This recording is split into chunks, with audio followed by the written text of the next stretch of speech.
নমস্কার, আমি অন্তরা। আমার রান্নাঘরে আপনাদের সকলকে স্বাগত জানাই। মাংস এমন একটি পদ যা দিয়ে বিভিন্ন রান্নাবান্না করা যায়। তাহলে চলুন শিখে নিই চটপট তিল দিয়ে মাংস। আর এই তিল দিয়ে মাংস করার জন্য এখন আমার রান্নাঘরে হাজির হয়ে গেছেন শেফ বিবি সরকার। নমস্কার বিবিদি, আমার রান্নাঘরে আপনাকে স্বাগত। নমস্কার অন্তরা।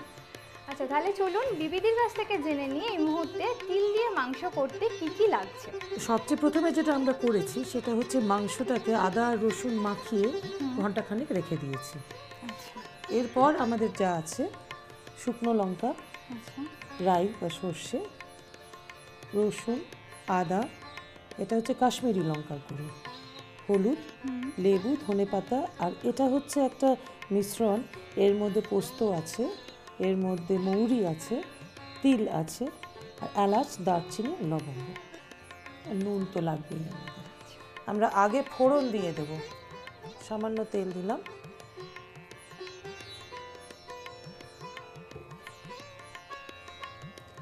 শুকনো লঙ্কাটা দাও। তেলটা মনে হচ্ছে গরম হয়ে গেছে।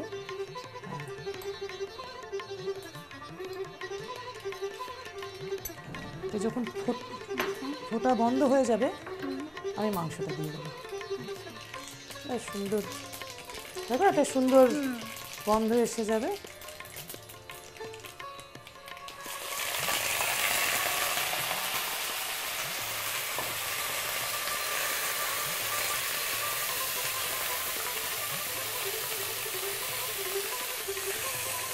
এখন আমরা এটাকে এইটাতে বেশ বাদামি করে ভাজবো। আমি একটা কথা বলি, তুমি একটু 1 চামচ হলুদ ওর মধ্যে দিয়ে দাও, একটু জল দিয়ে।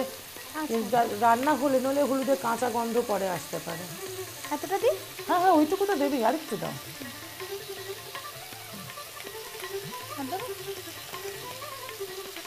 ব্যাস। এখানে কতটা পোস্ত লাগবে? পোস্ত হাফ চা চামচ আছে, মৌরি আছে 1 চা চামচ, আর সাদা তিল আছে 2 চামচ, আচ্ছা, আর এলাচ 2টো, লবঙ্গ 2টো, আর দারচিনি আধ ইঞ্চি মতো। আচ্ছা সবগুলোকে আগে শুকনো খোলায় ভেজে নিয়েছি, আচ্ছা তারপরে এটাকে বাটা হয়েছে। আমরা একটু ইয়েটা দিয়ে দেবো এবার, আদাটা। কতটা দেবো? অত না আধ চা চামচ মতো, আরেকটু না, আরেকটু বেশি। হ্যাঁ হ্যাঁ হ্যাঁ, আর ওই বাটা মশলাটাও দিয়ে দাও প্লিজ। আচ্ছা,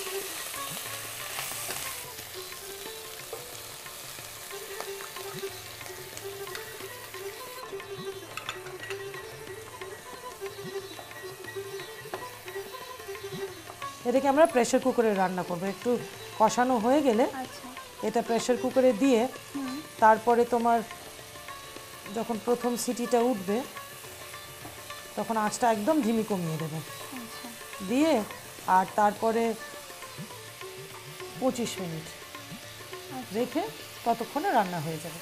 বেশ কষা কষা মতো হয়ে এসছে। এবার আমরা এটাতে একটু নুন দিই।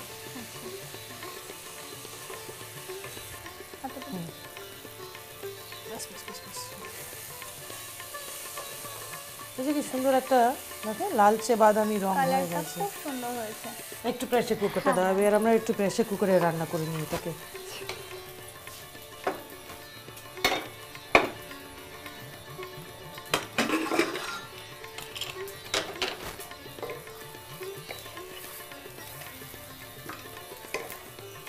এটা তো মাটন দিয়ে হচ্ছে, এটা কি আমরা চিকেনেও ট্রাই করতে পারি? হ্যাঁ হ্যাঁ, চিকেনেও ভালো লাগবে খেতে, মশলাগুলোর যা কম্বিনেশন ভালো লাগবে খেতে।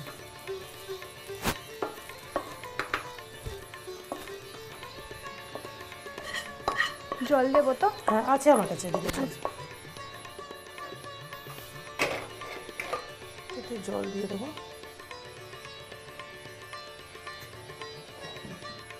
এখন এইটা যদি আমরা ওই চড়া আঁচে 5টা সিটি করি তাহলে সব নিচে লেগে যাবে, কিন্তু তুমি যদি প্রথম সিটির পরে আঁচটাকে কমিয়ে দিয়ে আর তারপরে রাখো আচ্ছা, তাহলে বেটার হয়।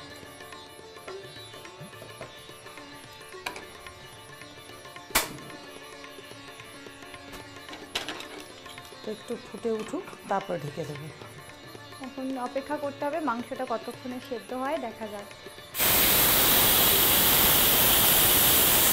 এবার এটা কমিয়ে দিয়ে আচ্ছা ঘড়িয়ে দেখে নাও, আচ্ছা 25 মিনিট। আচ্ছা ঠিক আছে, ঠিক আছে। মনে হচ্ছে হয়ে গেছে। এবার হ্যাঁ, বন্ধ করে দিই। হুম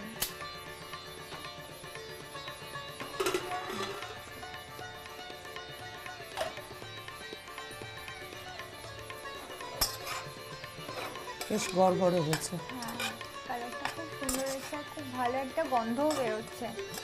শোনো, একটা প্লেটে একটু ভাত রাখা আছে, সেটা একটু দাও, আমরা তার পাশে সাজিয়ে দিই।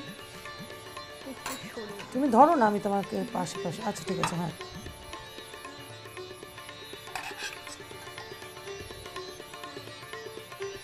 একটা একটা করে। কালারটা খুব ভালো হয়েছে। বেশ লাগছে না? হুম এবার এটাতে যেটা করতে হবে এর মধ্যে, সুন্দর লাগছে।